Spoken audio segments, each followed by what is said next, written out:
박해자를 전도자로 세우신 예수님. 지금 사도 바울이 천부장을 통해서 유대인들 앞에서 자기 자신을 변론하는 그런 내용이 계속 이어지고 있죠. 자, 그 핵심적인 내용은 뭡니까? 내가 어떻게 해서 예수님을 만났고 회심하였는가, 회개하였는가 라는 것을 지금 이야기를 하고 있어요. 그러면서 7절, 내가 땅에 엎드려 들으니 소리 있어 이르되 사울아 사울아 내가 왜 나를 박해하느냐, 네가 왜 나를 박해하느냐. 소리는 들리는데 얼굴은 보이지 않지만 분명하게 소리가 들려지는 것을 알 수 있었고, 그런데 주변 사람들은 빛은 비추지만 빛은 보면서 소리는 듣지 못했다. 그 소리는 사울에게만, 즉 바울에게만 들려지는 소리였다라고 지금 말씀하고 있어요. 말하고 있습니다. 자, 그러면서 내가 주님 무엇을 하리까 그랬더니 이제 할 일을 가르쳐 주는데, 아나니아라는 그런 선지한테 가가지고 네 눈을 뜨게 하라 라는 그런 명령을 내리셨죠. 그래서 사람들한테 손에 이끌려서 결국 아나니아 앞에 갔더니, 문제는 이제 또 아나니아인 거예요. 아나니아. 왜냐하면 이 아나니아는 어떤 사람이에요? 사울에 대해서 이미 익히 소문을 듣고 알았기 때문에 사울을 가까이 하기가 두려웠던 거죠. 그런 내용이 지금 나타나고 있어요. 자, 그런데 오늘 본문에 이 사도행전은 누가가 기록했잖아요. 누가가 기록했어. 그러니까 누가가 보는 관점이 있고, 오늘 12절부터 얘기하는 내용들은 사도 바울이 직접 이렇게 얘기하는 내용이라고 볼 수가 있는데, 자, 12절 말씀 보면 율법에 따라 다메섹에 들어갔는데, 율법에 따라 경건한 사람으로 거기 사는 모든 유대인들에게 칭찬을 듣는 인 아나니아라는 이가 있었다. 자, 우리 9장으로 한번 넘어가 볼까요? 9장, 사도행전 9장. 사도행전 9장으로 가보면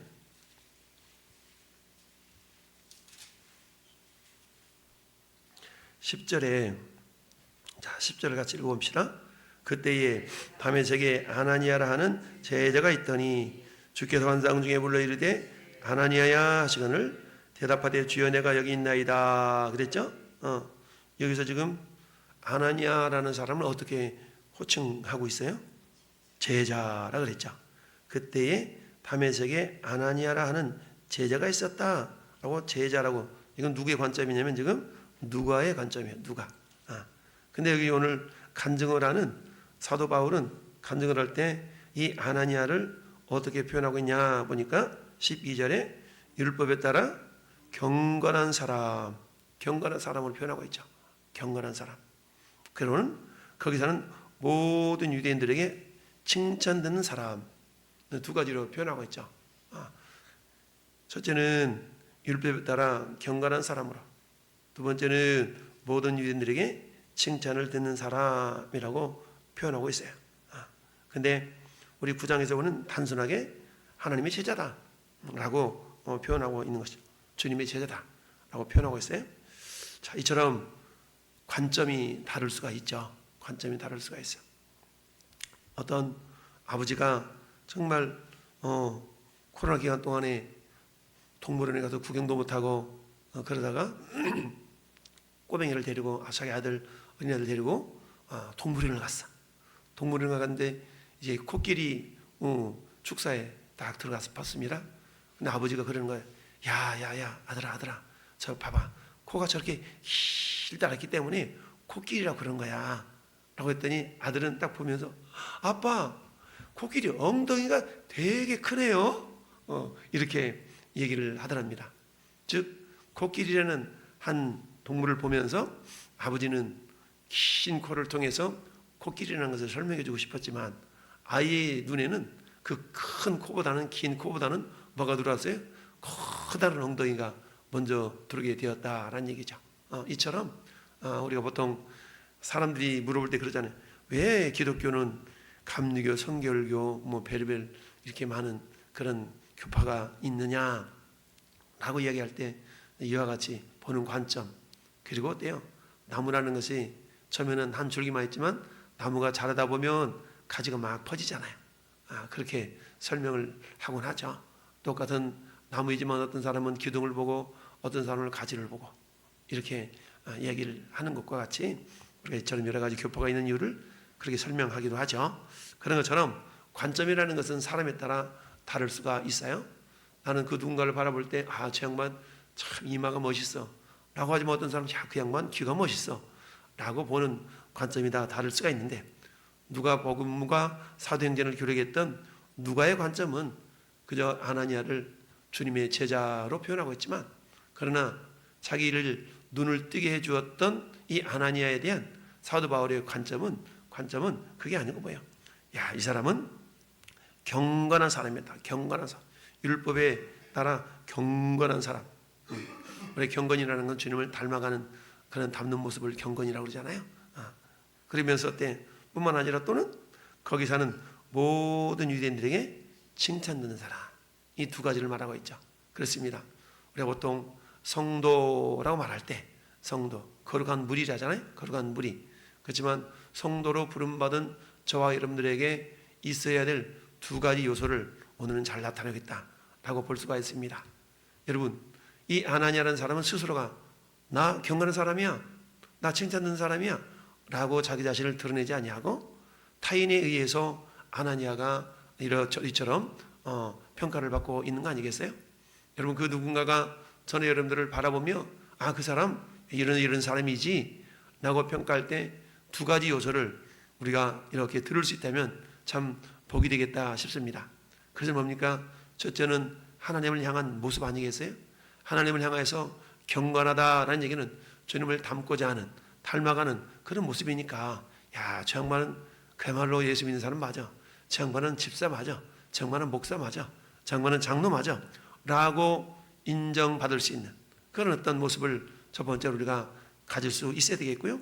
두 번째 요소는 모든 유대인에게 칭찬을 듣는 사람. 보통 세상 사람들한테 칭찬을 듣는 이유는 어떤 경우에 칭찬을 듣습니까?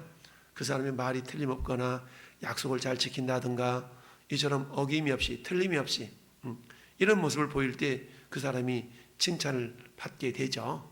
그래서 말과 행실에 있어서 모든 사람들에게 모범이 될 때에 이 사람이 칭찬을 받게 된다는 얘기입니다. 전에도 마찬가지죠. 우리가 십자가 얘기 자주 하지만 십자가가 세워지기까지는 세로 기둥이 세워지지 않으면 가로 기둥을 이렇게 놓을 수가 없는 것처럼 세로 기둥은 오늘 11에 있는 것처럼 경건에 이른다. 경건에 이르기를 연단하라. 경건에 이르기를 연단하라. 사도 바울이 디모데를 통해서 얘기했던 것처럼 경건에 이르기를 연단하라. 육체 연단은 잠깐의 유익이지만 경건은 범사의 유익이 있다라고 말씀하고 있죠. 그런 것처럼 하나님을 닮아가고자 하는 그런 어떤 열정적인 모습, 열심히 있는 모습, 사도 바울의 눈에는 아나니아가 그렇게 보였던 겁니다. 뿐만 아니라 사도 바울의 눈에는 이 사람은 모든 유대인들에게 칭찬된 사람이다 라는 그런 모습을 이렇게 보여주고 있는 것이죠. 이처럼 사도 바울이 보는 관점과 누가가 보는 관점이 이처럼 사뭇 다르게 보였다는 얘기입니다. 또한 오늘 본문에 사도 바울이 자기 자신을 간증함에 있어서 누가가 기록했던 내용과는 다른 모습이 오늘 나타나고 있는 것을 보게 됩니다. 그 내용은 17절의 내용이죠. 후에 내가 예루살렘으로 돌아와서 16절과 17절 사이에는 약 3년 동안의 그 간격이 있거든요. 3년 정도 지나서 내가 예루살렘으로 돌아와서 성전에서 기도할 때 황홀한 중에 봄에 주께서 내게 말씀하시되 속히 예루살렘을 나가라. 예루살렘 나가라. 그들은 네가 내게 대하여 증언하는 말을 듣지 아니하리라 하시거늘. 듣지 않는다. 그러니까 나가서 어디로 가라? 저 21절에 있는 말씀처럼 이방인에게로 가라 라고 두 번씩이나 그렇게 기도하는 가운데 주님이 직접 또 말씀하시는 내용을 기록하고 있습니다. 그런데 이 내용을 누가는 앞에 9장에서는 기록하고 있지 않죠. 이처럼 보는 관점에 따라서. 그렇다면 지금 왜 17절과 같은 떠나라 라는 내용을 기록하고 있을까요? 그것은 분명하게 유대인들을 향해서 사도 바울이 자기 자신을 변호함에 있어서 이런 어떤 극적인 모습들이 필요하기 때문에 그렇게 했다라고 우리가 볼 수가 있습니다. 그렇습니다. 우리가 신앙생활을 하면서 절제도를 필요한 두 가지 바퀴라고 이야기할 수 있는 그 요소는 한마디로 하면 경건과 건덕, 즉 하나님을 향한 경건한 모습과 또 이웃을 향한 그런 어떤 칭찬된 모습, 이런 모습들이 우리 가운데 있어져야 된다라는 것을 먼저 우리가 묵상해 볼 수가 있고요. 자, 우리는 그런데 어때요? 하나님을 향한 열심은 있는데 이웃을 향한 그런 모습들이 부족한 경우가 많이 있죠. 이럴 때 마가복음 7장을 보면 어때요? 바리새인과 유대인, 바리새인과 서기관들은 어땠습니까? 자기들이 정말 율법을 최선을 다해 지킨다고 했어. 그러면서 뭐라고요? 하나님을 향해서는 이런 예물도 드리고 저런 예물도 드리고 하면서 부모 섬기기를 소홀히 하는 그런 모습이 있었던 걸 봅니다. 그러면서 뭐라고 해요? 고르반이라는 단어가 그래서 나온 거 아니겠어요? 하나님께 다 드렸기 때문에 부모님께 드릴 게 없어 라고 말하는 경우가 있죠. 이것은 뭡니까? 하나님을 향해서는 최선을 다하는 모습을 보이는데 우리가 육신의 부모를 향해서는 최선을 다하지 않는 모습 그뿐만 아니라 우리 마태복음 5장에서도 주님 뭐라고 말씀하십니까? 야, 예물을 제단에 드리려다가 내 형제에게 원망 들을 만한 일이 생각이 나거든. 예물을 제단 앞에 두고 가서 먼저 형제와 화목하고 그 후에 와서 예물을 드리라라고 말하는 경우가 있죠.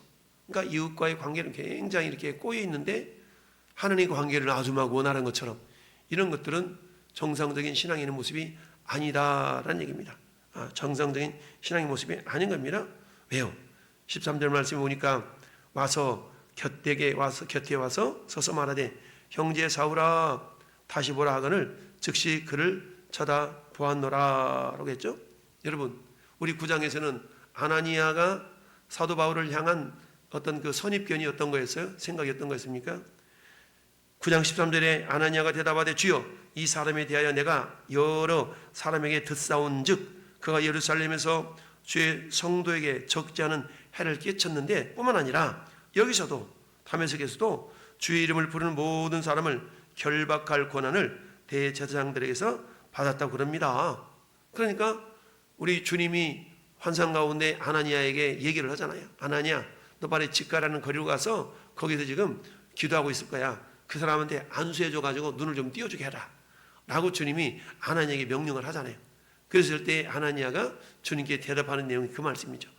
주님 이 사람에 대해서 내가 이미 소문을 들어 알고 있는데요.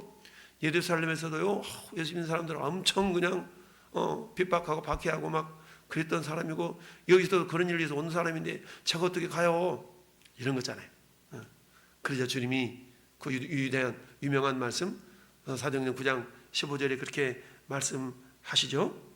가라. 이 사람은 내 이름을 이방인과 임금들과 이스라엘 자손들에게 전하기 위한 택한 나의 그릇이다 라고 하죠. 그래서 어때요? 아나니아가 순종하고 가죠. 순종해 가서 뭐라고 얘기합니까? 이 주님의 말씀 때문에 형제 사울아, 이건 9장의 말씀과 똑같은 내용이에요. 형제 사울아, 즉 원수처럼 생각하고 있었던 그 사울을 아나니아는 이제 뭘로 부르고 있어요? 형제로 부르세요. 형제 사울아 라고 부르고 있는 겁니다. 주는 평화 막힌 담을 모두 허셨네. 주는 평화. 예수님이 십자가에서 테텔레스타이 다 이루셨다라고 말씀하셨을 때 성소 휘장이 위로부터 아래까지 찢어져 둘이 되었다. 그런 얘기는 어때요? 우리가 때를 따라 돕는 은혜를 얻게 하여 은혜의 보좌 앞에 담대히 나갈 것이니라.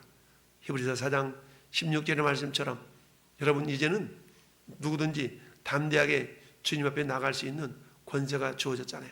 이제는 담이 막혔어. 하나님과 관계가 담 때문에 그 죄의 담 때문에 하나님께 나갈 수도 없었어. 근데 예수님이 흘리셨던 보혈 때문에 그 담이 헐어졌고 마음껏 하나님께로 나갈 수 있는 것처럼 그 주님의 십자가의 보혈은 이웃과의 관계 속에서도 마찬가지 원수처럼 여겨졌던 관계를 우리는 형제와 같이 변화시킬 수 있는 그런 능력이 주님의 십자가의 능력인 줄 믿습니다.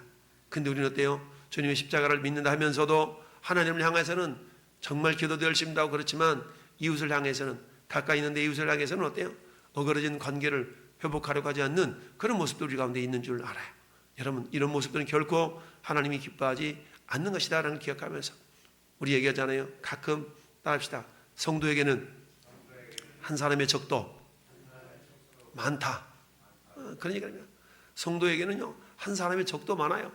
왜냐면요 그 한 사람 때문에 복음의 진보, 복음이 막혀지는 그런 일이 있을 수 있기 때문에 어쩌든 내 주변에 있는 그 어떤 사람과도 우리가 막혀지는 관계, 막힘 있는 관계가 되어서는 안 된다. 왜요? 오늘 하나니아가 사도 바울을 바라볼 때에 원수처럼 여겨졌던 그를 예수님의 보혈의 능력으로 형제 사울아 라고 하면서 관계를 회복한 걸 봅니다. 그렇습니다. 주님의 보혈은 그 어떤 관계도 회복시키지 못할 관계가 없다라는 기억하면서 내 스스로 마찬가지뿐만 아니라 남들을 통해서도 주님의 보혈의 능력을 우리가 경험할 수 있도록 해야 된다라는 얘기입니다. 14절 보니까 그가 또 이르되 우리 조상들의 하나님이 너를 택하여 너로 하여금 자기의 뜻을 알게 하시며 그 의인을 보게 하시고, 의인을 보게 한다는 예수님이죠. 그 입에서 나오는 음성을 듣게, 주님 입에서 나오는 음성을 듣게 하셨다. 이것은 사도행전 9장 15절의 말씀은 이렇게 본인이 간증을 하고 있는 겁니다. 그러면서 네가 그를 위하여 모든 사람 앞에서 네가 보고 들은 것의 증인이 되리라 라고 말씀합니다. 여러분, 전 여러분들이 영적인 경험을 하고 하나님 은혜를 체험하고 이런 것들이 있다 할지라도 그것을 그냥 간직하고만 있어서는 안 돼요. 왜냐하면 15절에 있는 말씀처럼 주님이 이처럼 사도 바울에게 네가 듣고 경험한 이 모든 것들을 왜 경험시켜 준 줄 알아? 그 이유는 보고 들은 것을 뭐하라고? 증인이 되라고 그랬다는 얘기입니다. 오직 성령이 너희에게 임하시면 너희가 권능을 받고 예루살렘과 온 유대와 사마리아와 땅끝까지 이르러 내 증인이 되리라. 여러분, 우리가 보고 들은 것, 주님을 경험한 이 모든 경험들이 어때요? 결국 주님을 증언하는 데, 즉 전도하는 데 사용되어질 것을 주님이 우리에게 보여주고 있습니다. 막상 이런 상황 가운데 이제 어때요? 이제는 왜 주저하느냐? 일어나 주의 이름을 불러 세례를 받고 너의 죄를 씻으라 하더라. 이 사도 바울의 경험이고 간증이잖아요. 그 앞에 우리 9장에서는 어때요? 이처럼 아나니아가 안수에서 기도한 후에 이 사도 바울의 눈을 띄운 다음에 세례를 주었다라고만 간단하게 표현이 되어 있거든요. 근데 오늘 본문에서는 사도 바울이 직접적으로 고백하기를 뭐라고 고백해요? 자기가 주저했다는 거예요. 세례받는 것을 주저했어요. 왜 그랬을까요? 이전에 자기가 행했던 악독한 일들이 생각이 났기 때문에 그래요. 그 생각이 났는데 뭐라고 합니까? 한마디로 말하면 사도 바울이 그야말로 세례받은 집사가 죽는 일에 또 앞장서서 그래, 그건 죽어도 싸. 이런 일을 했던 자기 자신의 죄가 생각났기 때문에 선뜻 세례받기가 주저했던 겁니다. 세례받기를 주저했던 거죠. 세례라는 건 뭡니까? 내가 죽고 예수로 사는 거 아니겠어요? 나는 죽어지고 나를 통해서 주님이 드러나는 삶. 전 여러분들이 세례를 받았다면 이제 내 안에 나는 없는 겁니다. 따라합시다. 나는 죽었다. 그랬어요. 나는 죽은 거예요.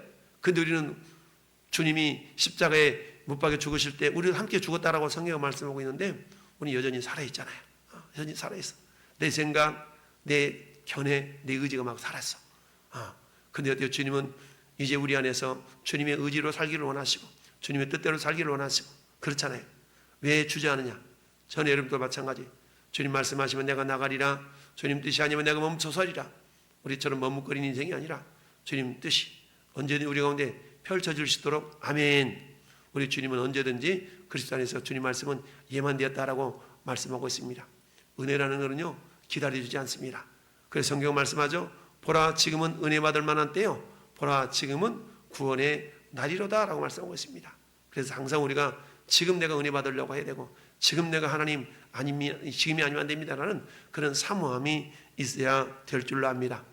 그리고는 다른 데서는 간증되지 않았던 오늘 기도하는 가운데 주님 환상 중에 뭐라고요? 야 예루살렘을 나가라 떠나라 라고 말씀하신 내용이 기록되어 있죠. 왜 그래요? 18절 하반절 말씀 보니까 그들은 내가 네게 대하여 증언하는 말을 뭐하지 않는다? 듣지 아니하리라. 그렇게 해도 안 들어. 너 가서 내 말을 듣는 이방인들한테 가서 전해 라고 주님이 사도행전 9장 15절에 말씀하신 것과 이방인과 임금들과 다른 사람들을 향해서 택한 나의 그릇이다 라고 이스라엘 자손들에게 어떤 자손 말씀을 들을 수 있는 자손들에게 복음을 전하기 위한 택한 그릇이다. 근데 지금 상황은 이 사람들은 어때요? 주님 말씀을 들을 사람이 아니다. 그냥 떠나가라는 얘기죠. 한마디 말하면 뭐예요?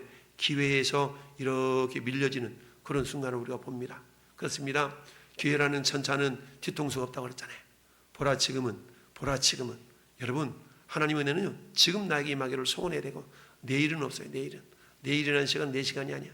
지금만이 내 시간임을 기억하고 항상 우리가 사모하는 자세로 주님 우리에게 주신 그 은혜를 우리가 마음껏 이렇게 자랑하고 간증하는 것도 오늘 나에게 주어진 시간만큼만 우리에게 허용되는 겁니다. 여러분, 지난 며칠 전에 어떤 분이 40대 여인이 운전을 역주행을 한 거예요. 역주행. 고속도로에서 거꾸로 들어가가지고 내비게이션을 잘못 봤대나? 그래가지고 7중 중돌 사고가 나가지고 한 명이 죽었어. 근데 그 죽은 사람이 그날 그 시간에 나 죽을게 하고 가진 않았을 거예요. 살려고 엄청나게 수고하는 70세 되시는 분이 운전자 있던데 보니까 마찬가지 아니겠어요? 4시간은 지급한 4시간. 내일은 4시간이 아니에요. 오늘 밤에 하나님 우리를 불러가시면 우리는 하나님께 가야 돼. 그러니까 오늘 나에게 주신 시간들, 기회들을 활용해서 내가 경험한 주님, 내가 경험한 그 주님을 오늘도 자랑하는 간증의 주인공들이 될 수 있기를 예수님의 이름으로 축원합니다. 아멘.